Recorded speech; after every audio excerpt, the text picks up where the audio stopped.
छत्रपती संभाजी महाराज उद्यान येथे काँग्रेसचे नेते अक्षय गोरंट्याल, युवासेनेचे राज्य विस्तारक अभिमन्यू खोतकर यांच्यात टोलेबाजी। दिनांक 14 मे रोजी रात्री 9 वाजेच्या दरम्यान छत्रपती संभाजी महाराज यांच्या जयंतीनिमित्त युवकांचा डान्सचा कार्यक्रम आयोजित करण्यात आला होता। या कार्यक्रमात युवासेनेचे राज्य विस्तारक अभिमन्यू खोतकर, काँग्रेसचे युवा नेते अक्षय गोरंट्याल, मराठा महासंघाचे जिल्हाध्यक्ष अरविंद देशमुख, हिंदू महासभेचे प्रदेश संघटक धनसिंग सूर्यवंशी, लाड गवळी समाजाचे अध्यक्ष गणेश सुपारकर, सचिन कांबळे, गणेश मोहिते, अमोल ठाकूर आदींची उपस्थिती होती। यावेळी काँग्रेसचे युवा नेते अक्षय गोरंट्याल यांनी बोलताना म्हणाले की नगरपालिका आमच्या ताब्यात होती, मराठा महासंघाने पुढाकार घेतला होता। छत्रपती शिवाजी महाराज पुतळा हायड्रोलिक सिटी बसवण्यात आलेली आहे, असे प्रतिपादन काँग्रेसचे युवा नेते अक्षय गोरंट्याल यांनी केले। त्याला प्रत्युत्तर देताना युवा सेनेचे राज्य विस्तारक अभिमन्यू खोतकर यांनी बोलताना सांगितले की या जिल्ह्यासाठी खोतकर, गोरंट्याल, दानवे, आंबेकर हे काय करतील? या महापुरुषासमोर आपली ऐपत फार कमी आहे, असा टोला युवा सेनेचे राज्य विस्तारक अभिमन्यू खोतकर यांनी लगावला आहे।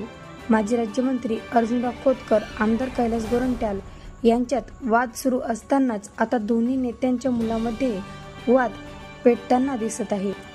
यावेळी करणराजे जाधव, किरण शिरसाट यासह युवक मोठ्या संख्येने उपस्थित होते।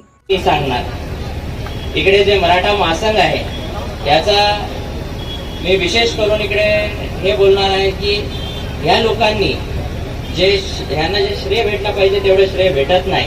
श्रेय असं आहे की सर्वप्रथम आज इकडे आपण जे उपस्थित आहे, महाराजांचा आदरणीय छत्रपती संभाजी महाराजांचा जे इकडे जे पुतळा आहे, इकडे जे सुशोभीकरण झालंय, एवढी सीडी जे बसली आहे, सर्वप्रथम याचा पुढाकार घेणारा होता मराठा महासंघ। मला आजही आठवतं, तुम्ही आमच्या ऑफिसवर आले होते आणि करण होता, करणने सीडीसाठी पुढाकार घेतला, ते मी कधी विसरणार नाही। आणि कुठल्याही परिस्थितीत नगरपालिका तेव्हा आमच्या हातात होती, आम्ही ते जेवढं लवकर करून आम्ही देऊ शकतो तेवढं लवकर तुम्हाला करून दिलं। पण कसं करायचं आणि काय करायचं पूर्ण गायडन्स होता अरविंदराव आणि अशोकराव आणि करणचा। यानंतर आपला जे आदरणीय श्री छत्रपती शिवाजी महाराजांचा जे पुतळा आहे याचं जे सुशोभीकरणचा आपल्या हातात तेव्हाही नगरपालिका होती, साहेब आमदार होते, तेव्हाही मला आठवतं की आम्हाला 4 पाऊंडर तरी कमीत कमी पाहिजे म्हणून अरविंदराव तुम्ही एक हट्ट धरला होता। त्यानंतर आमची पूर्ण मराठा महासंघची टीम आली होती की कुठल्याही प्रकाराने तुम्ही सुशोभीकरण आम्हाला करून द्या आणि आपण ते आमची ड्युटी आहे, शिवभक्त म्हणून आमची ड्युटी आहे, त्यामुळे आम्ही ते केलंय एक शिवभक्त म्हणून। त्यानंतर या वर्षी तुम्ही बोलले की आम्हाला कुठल्याही परिस्थितीमध्ये हायड्रोलिक सीडी पाहिजे, ते हायड्रोलिक सीडी सुद्धा मराठा महासंघ यांच्या वतीनं तिकडे आम्ही आदरणीय श्री छत्रपती शिवाजी महाराज यांच्या पुतळ्यासाठी आम्ही सगळे जेवढी मराठा महासंघचे सगळे कार्यकर्ते सगळ्यांनी मिळून ते इकडे बसवली। याच्यासाठी मी तुमचा विशेष करून तुमच्या सगळ्यांचा मी आभार मानतो इकडे। त्यानंतर बघा इकडे खूप लोक आहे, उत्साही आहे, यांना वाटतं की कधी आमचा प्रोग्राम चालू होणार आणि कधी हे सगळे पुढारी लोक भाषणं बंद करणार।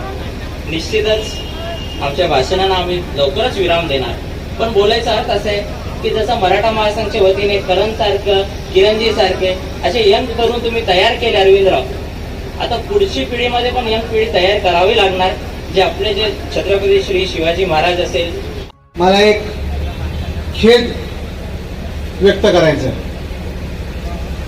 आज जर इथं गौतमी पाटलाचा कार्यक्रम असला असता तर शेवटपर्यंत गर्दी तर राहिली असती, पण एक खंत माझ्या मनात आहे, जेव्हा महापुरुषांची जयंती आपण साजरी करत असतो तेव्हा मोठ्या संख्येने उपस्थिती ही दर्शवली पाहिजे।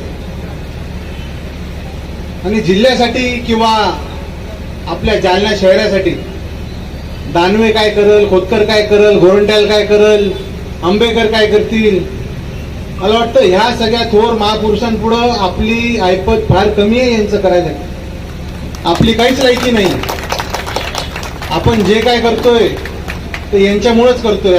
उलट आज आपले देवदेवता जे मंदिरामध्ये सुखरूप आहेत ते छत्रपती शिवाजी महाराजांच्यामुळे, छत्रपती संभाजी महाराजांच्या मुळे आहे।